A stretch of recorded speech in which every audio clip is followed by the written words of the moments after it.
Welcome everybody that's currently in the room. We're just going to wait a couple minutes and let people join us. So hold on, feel free to chat amongst yourself.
And if you're just joining us, we are waiting just a few minutes until we can get as many people in as want to be, and then we will go ahead and start.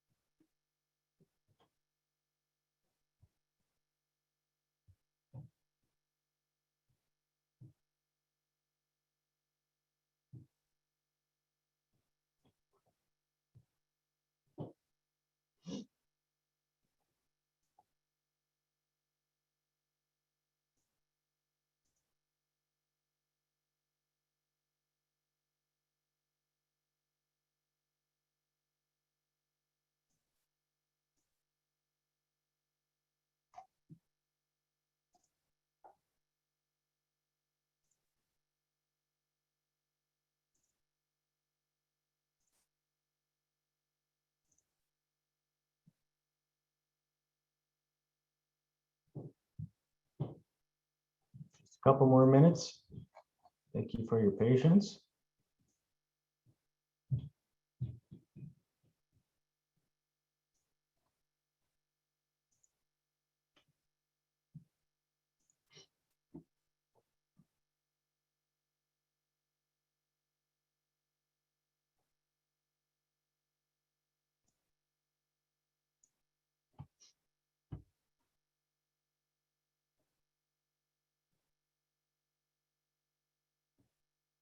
Hope everybody's safe. I've been noticing a lot of tornadoes across Texas and the southeastern portion of the United States.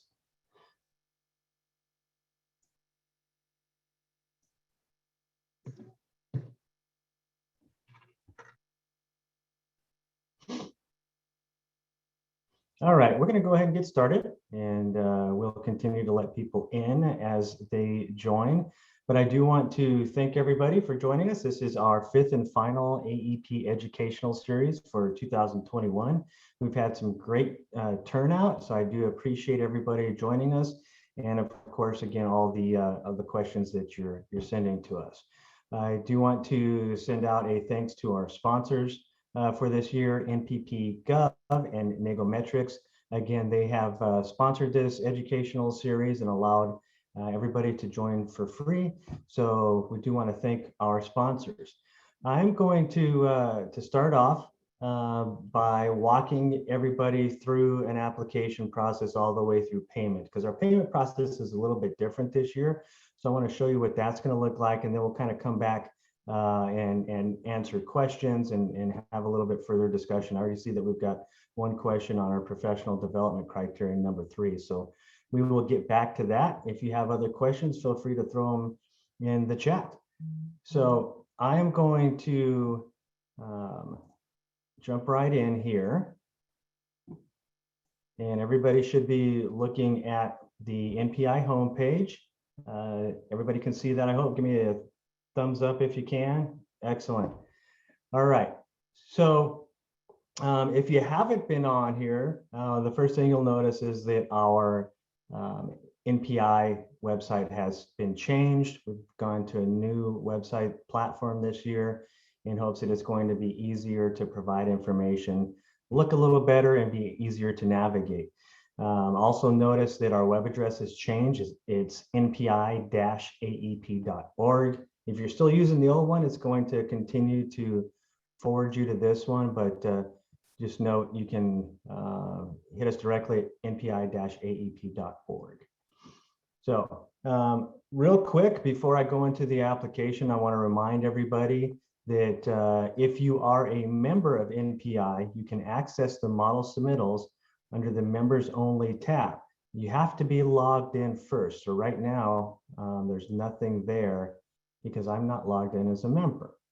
So if I go and log in as a member, then I'll be able to access those. I'm going to do that real quick.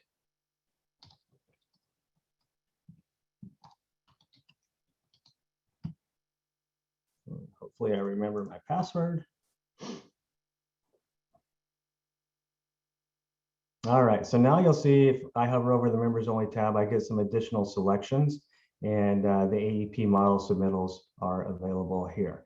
Again, if you're not a member, please consider joining. You get a $200 discount on your AEP application fee. Membership is $130 for the year. So obviously it's going to pay for itself. Also, you're going to get access to our model submittals, our job opportunities board, and discounts on our annual conference, which we're holding this year in person in October in Las Vegas. So plan to join us for that. Now, I'm going to go ahead and log in to the AEP application. One thing, please note, when you go to the application and instructions, this up here is still the member login. Okay, that doesn't have anything to do with the AEP site. You need to log in where it says start the AEP application. If you are new to the AEP portal, you'll need to register a new account. If you've used it in the past, you can come back and put in your information for returning applicants. And I will do that. Actually, I take that back. I'm going to go into a test application so I can walk you through the AEP application and the payment. Except quite possibly I did not remember my password.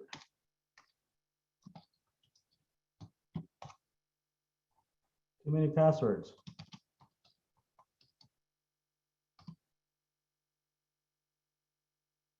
There we go. I just must have typed it incorrectly. Okay. So in this portal now, this is going to look slightly different than what you have because you're not going to have the score applications. That's only for evaluators. But your application of it in and of itself will look exactly the same as you're seeing on my screen. Make sure that you put the name that you want to see on your trophy here. Make sure it's spelled correctly. After we get those engraved, it costs $110 to change that because that's how much the trophies cost. The chief procurement official of your organization and an organization official that you want to be notified. So it could be the mayor, city manager, general manager, director of the board, so on and so forth. Also make sure that you put in the organization name because this is how we identify your application. For example, City of Phoenix, if they don't put anything in here for organization name, we're not going to be able to see the name in the evaluation portal.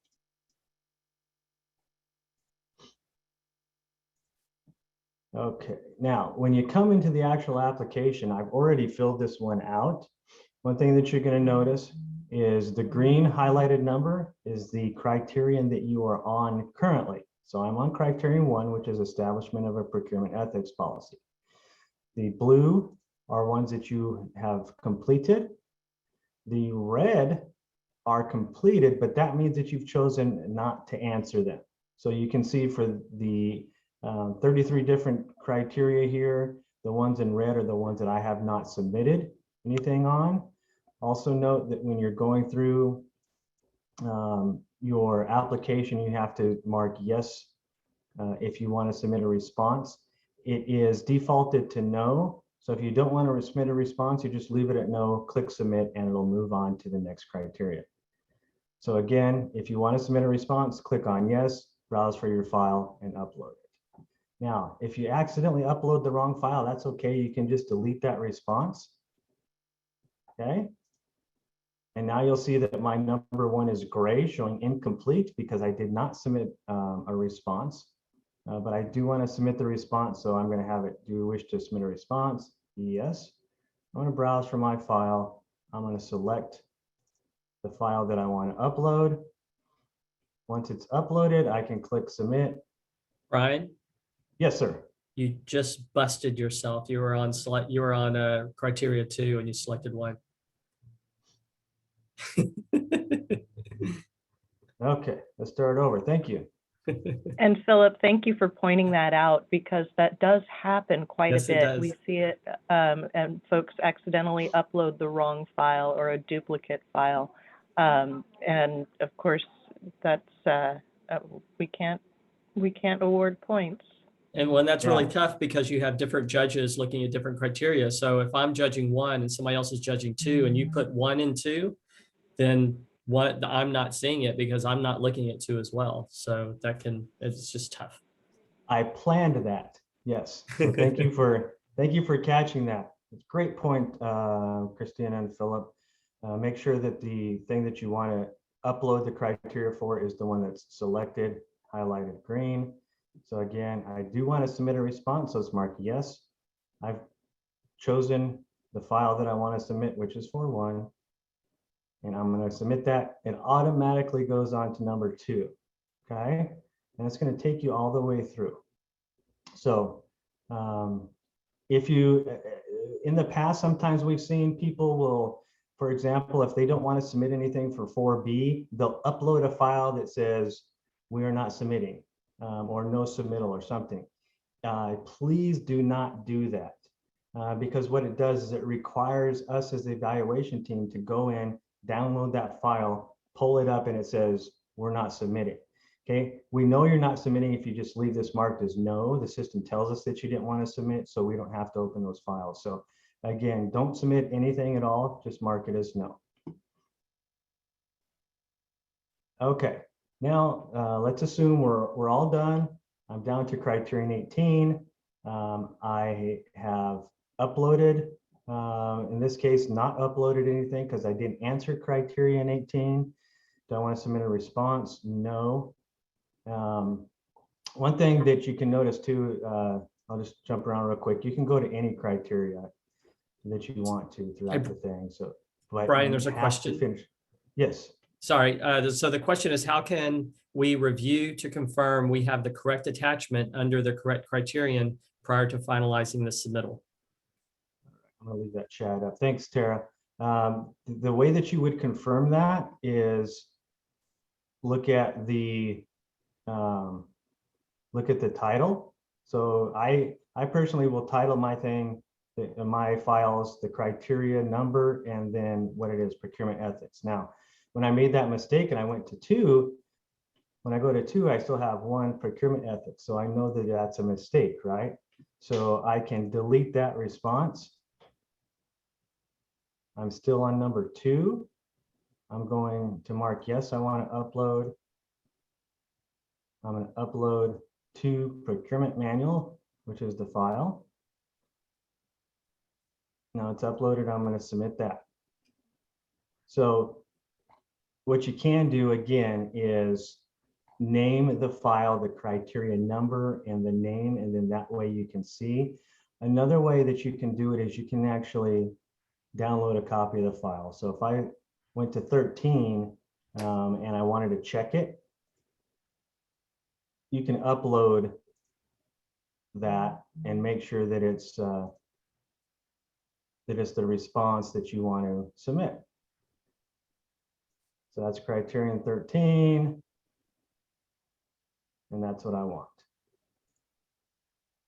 Hi, customer Submittal. My name is Beth. Can I have your first and last name? Yes, Diane Seaton.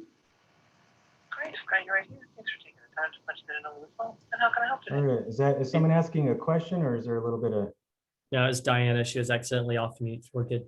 gotcha, okay, no problem.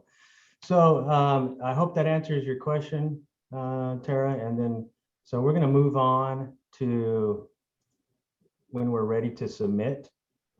Again, you can bounce around, but when you're ready to submit, you need to go to criteria 18. I'm not submitting a response, but I'm going to go ahead and click submit. And it's going to automatically take me to the first step of the submittal process. Now, the first thing that you're going to see is it's going to tell you exactly how many points that you have applied for. If it doesn't match what you think you've applied for, then what you can do is go back to your responses up here and submit more information or total it up. So if you're ready, then you click on this highlighted information here, which will take you to the second step. And it's going to give you a little bit of information about our conference. And I don't know if we'll probably update that a little bit. Just confirming that you're ready to submit. Okay, now this is where it gets new for this year. If you want,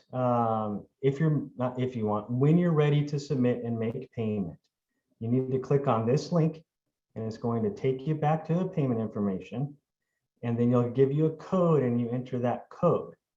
Now, one thing you'll notice is when I click on this, hey, it opens up a new tab. So my application is still open over here. It opens up a new tab. I'm going to log in with my information if I'm a member. If I'm not a member, I'm just going to enter it here. So I will put,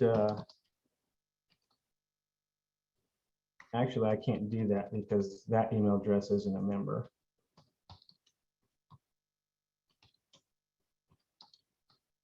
So I'm going to put it down here.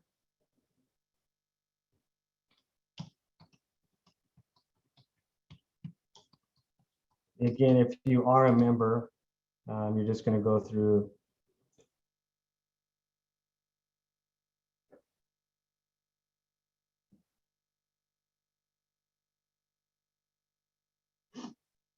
okay. I'm going to click on submit. This is new to me, so Craig or Philip, stop me if I'm doing something wrong. Just have to register myself.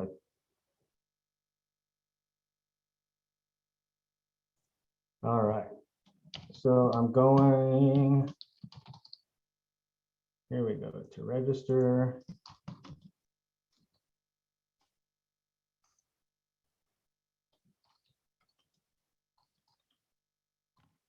Notice that it's $600 because I'm not a member, because of the different email address that I used. Click on next. You can select the pay option, pay now or invoice me. If you choose to get an invoice, so you're paying by check, please make sure that the check will be received in our offices by the 15th. Obviously, if you pay now, it's going to take you to a credit card payment screen. Now, I'm not going to go through this, but either payment option you choose, when you click submit payment, you're going to receive a code. Once you get that code, you come back to your application and enter it here, and then click on submit application. That's our verification process that you have paid or you've chosen to be invoiced, and you're going to send a check. Now we got a question here, says, what if you already paid the application fee? So if you did have paid the application fee, you should have received that code. If you did not receive the code or you did not save it, you can contact our executive director, Craig Rowley, which his email is executive-director at npiconnection.org, and he will give you that code. You can see his email address here or his phone number.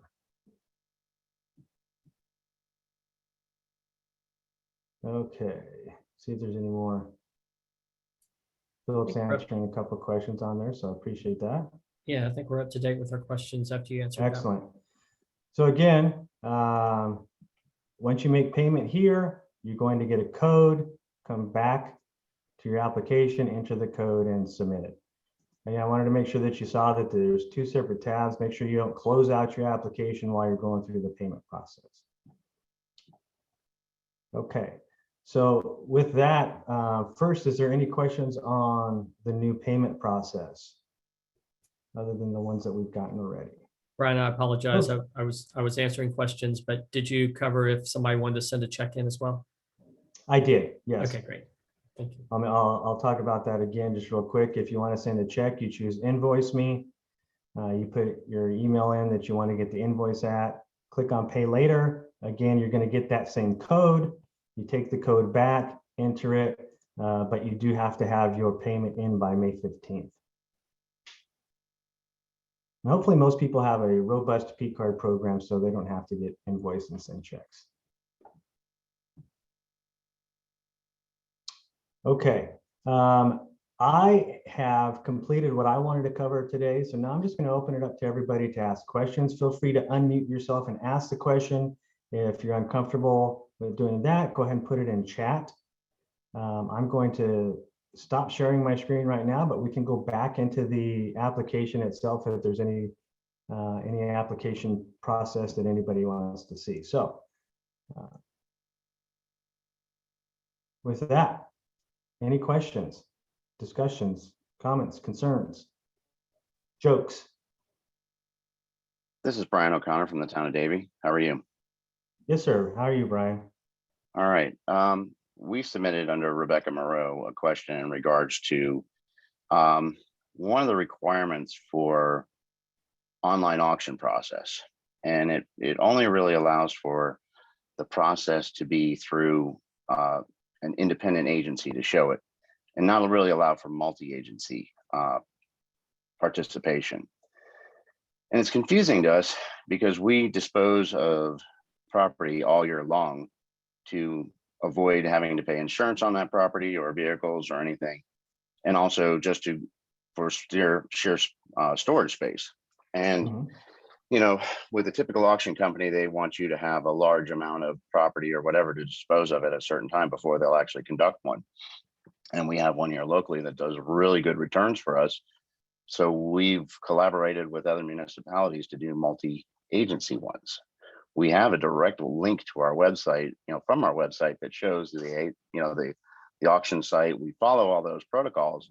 It's just the fact is we are not the only participating agency, and it kind of hampers us on, I mean, it's a 5-point question, but it's one of these things that we see it as a collaboration effort, like we all do in procurement. So it was kind of one of those things that I don't know if it's ever been discussed or brought up.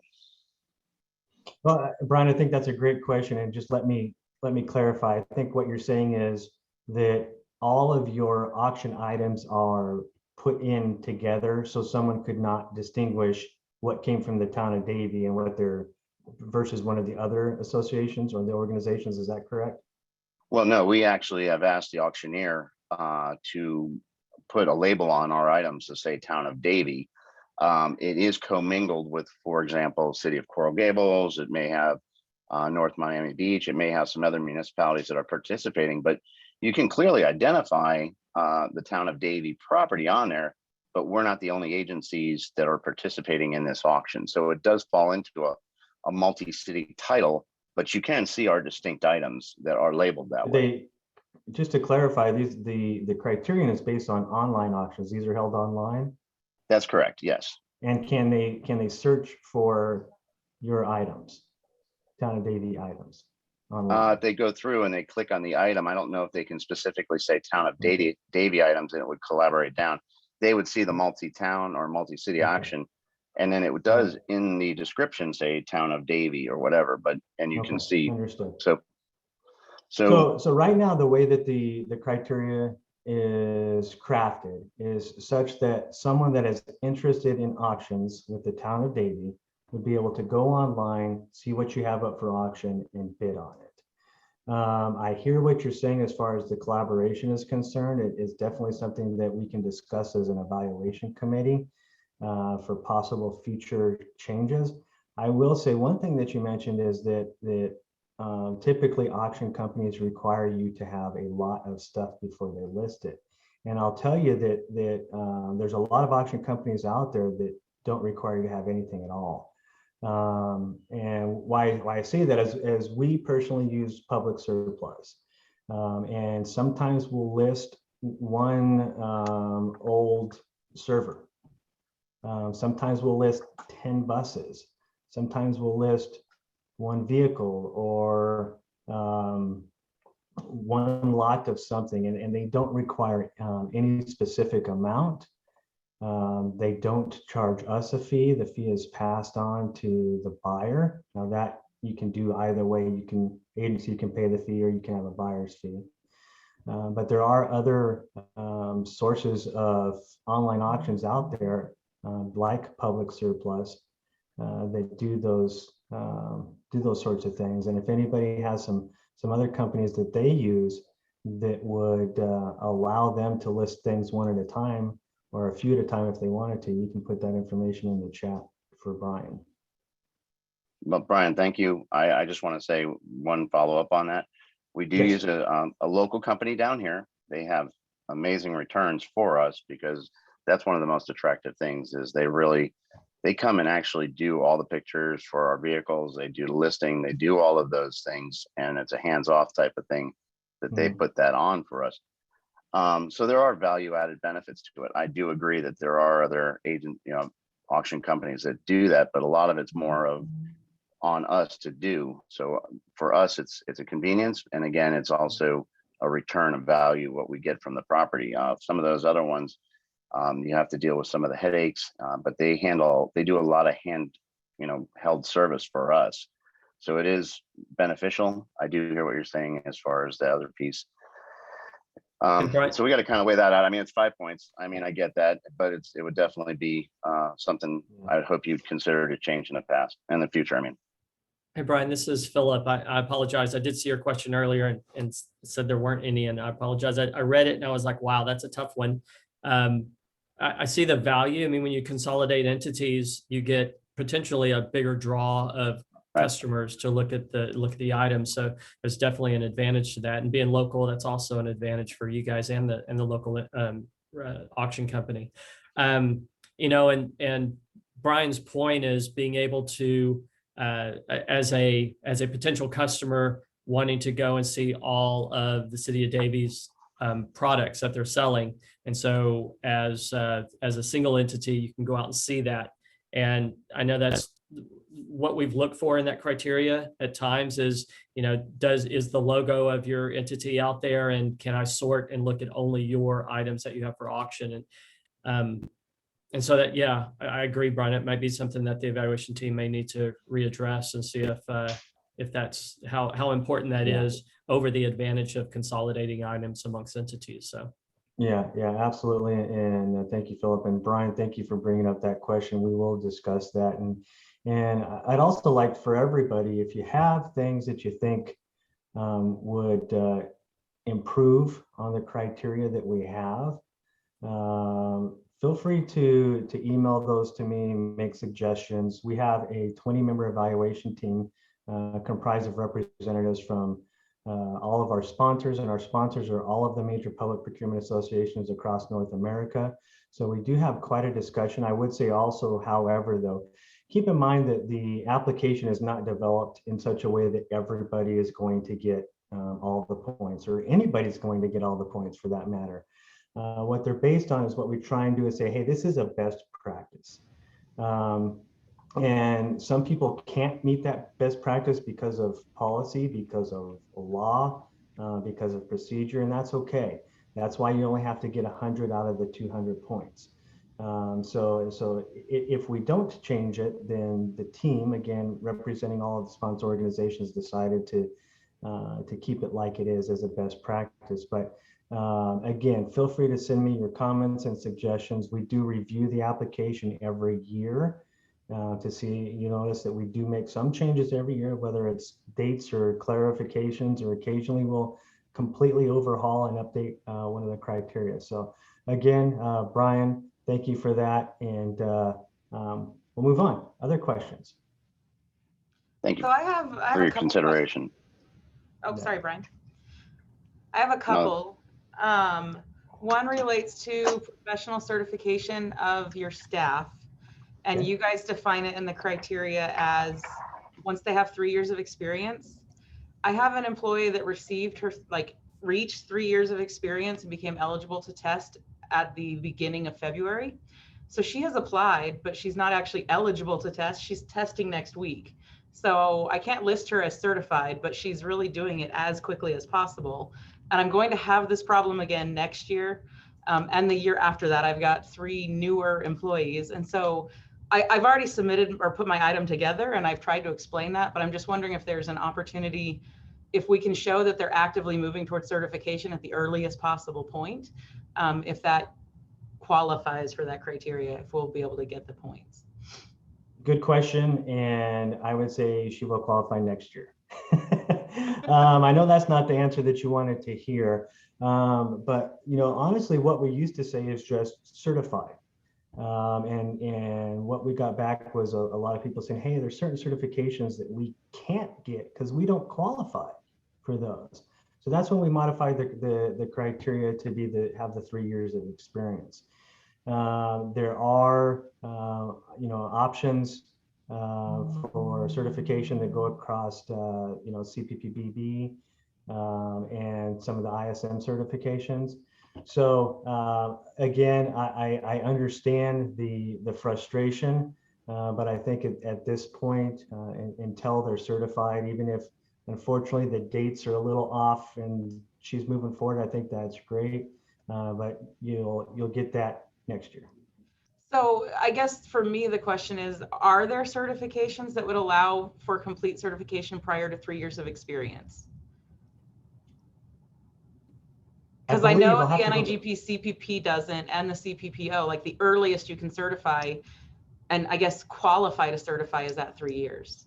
Yeah, and that's exactly why we put that 3 years, because we had people saying, look, I've got young staff and they can't get certified. I'm not positive, but I think maybe the CPSM doesn't have the same requirements for years of work. So I would check that out again. I'm not positive. And also, if you want to check on the CPCM, which is Certified Professional Contracts Manager, those might be 2 to take a look at, but off the top of my head, I don't remember those requirements. Okay, thank you. You're welcome. Is that it? Yeah, the other one you already answered, so I don't know if it would be beneficial for anyone else, but it was in working on our training of internal staff. And because of the pandemic issues, we didn't actually have an opportunity for them to sign in. And so it was, how do we capture who attended, realizing that some of them didn't include the information that you required. So, but you already answered that. So I don't know if that would be beneficial for others to hear. I think it's a good topic.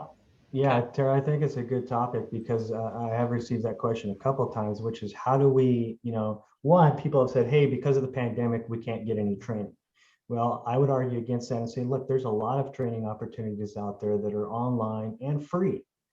NIGP, CAPO, FAPO, all of the bigger associations, NASPO does free online training. So I wouldn't take that argument that we couldn't do training.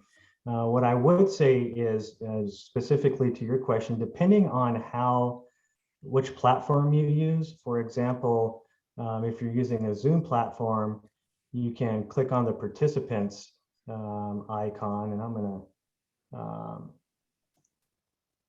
share real quick.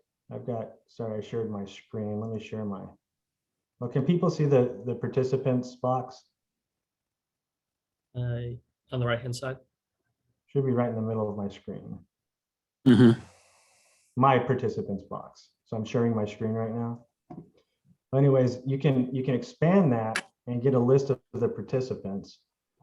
So that could be a way. I think also some of the other platforms have the ability to get a list of everybody that's on the session.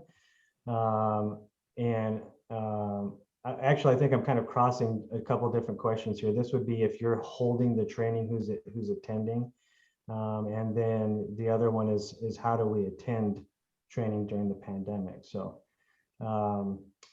but as long as you document somehow who was at your training or which training they attended, I think that would help out. And I see Robert Mente, I hope that I'm pronouncing that right.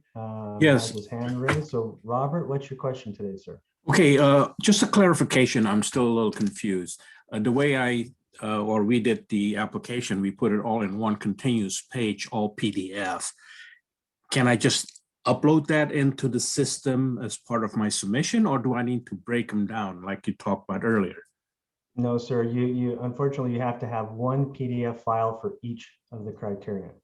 We cannot evaluate. Yeah, we cannot evaluate one continuous application. So we need to break those down into individual submittals. Okay. Okay.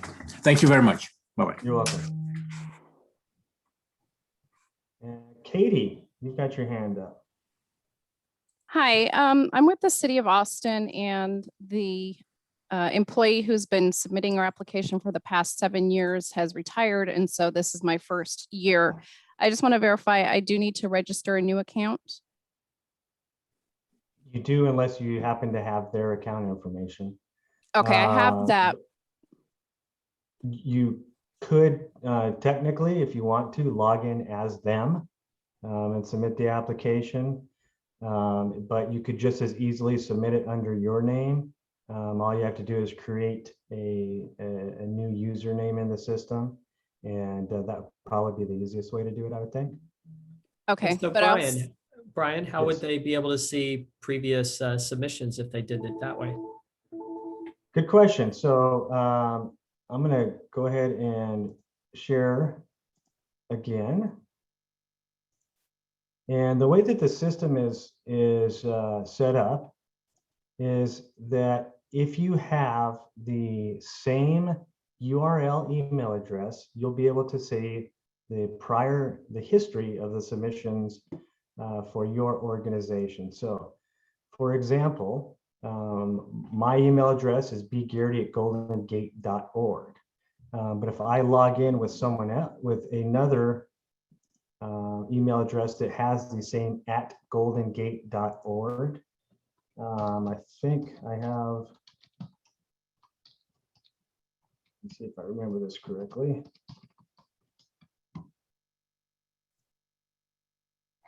I guess I don't.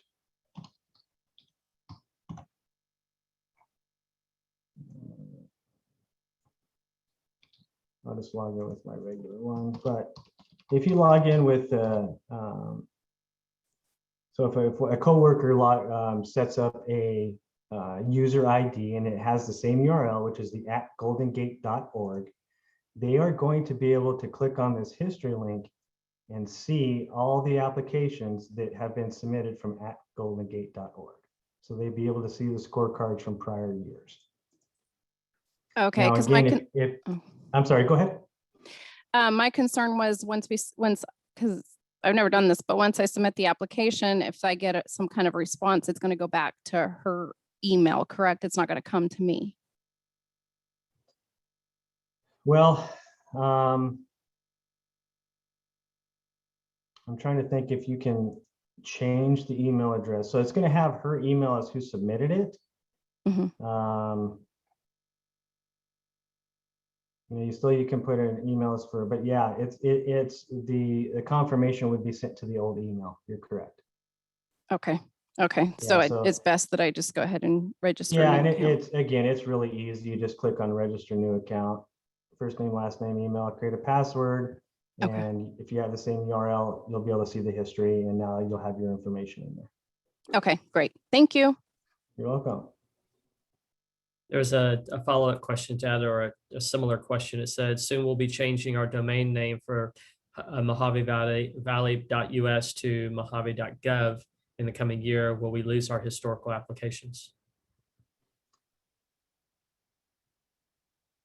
I'll answer that in two parts. The first part you're not going to like, which is you will not be able to click on the history link and see those online.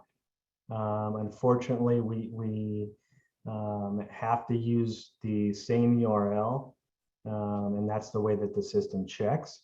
But I will say that you can always download those scorecards, or if you don't have access, I can get those for you, Tara. So I would just recommend, unfortunately, just download them before you change it. Yeah.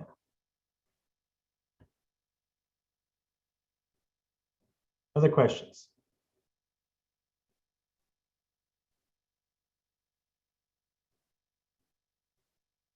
I don't see any or hear any, so I will open it up to the evaluation team members that are on the line. If you have any final closing comments, we've got 10 days. I will remind everybody that the 15th is on a Saturday. So don't forget on Friday afternoon you may want to not drink so much on Friday night if you have to submit your application on Saturday still. So, but with that, Philip, April, Christina, Diane, any final closing comments? I just think that this was a much more effective way of sharing the AEP application process, and I hope everyone else thinks the same. It seemed that there were a lot more questions this way, and we were able to drill down to some of the criteria and general questions as well. So hope everyone enjoyed this.